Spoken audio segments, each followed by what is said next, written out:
ایک سوال ہمارے پاس یہ آیا ہے، یوٹیوب پہ سوال آیا ہے کہ فجر کا وقت ختم ہونے کے بعد سلام پھیرا تو کیا نماز واجب الادا ہو؟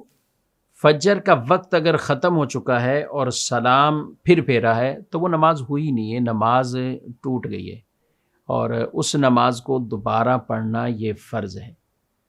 یہ ضروری ہے کہ فجر کے وقت کے لیے کہ اس کے وقت کے اندر اندر سلام بھی پھر جائے۔ اگر سلام پھیر لیا فابیہا، اور اگر اس سلام نہیں پھیرا، سورج نکل آتا ہے، تو وہ نماز نہیں ہوئی، اور اس نماز کو قضا گویا کہ ہو گئی۔ نماز کو دوبارہ پڑھنا یہ فرض ہے۔ یہ فجر کے لیے حکم ہے۔ اس کے علاوہ جو دوسری نمازیں، مثال کے طور پہ ظہر کی نماز کوئی پڑھ رہا ہے، عصر نماز پڑھ رہا ہے، ایون کہ مغرب پڑھ رہا ہو، تو اب اس نے اگر سلام گرچہ اگلی نماز کے وقت میں پھیرا، شروع اس وقت میں کیا، سلام اگلی نماز کے وقت میں کیا، تو اس کی نماز ہو جاتی ہے۔ البتہ مغرب یعنی عصر کے بعد عصر کی نماز کو اتنا تاخیر سے پڑھنا کہ مکروہ وقت آ جائے، تو یہ جو تاخیر ہے بلا وجہ اس کی تاخیر کرنا یہ جائز نہیں ہے۔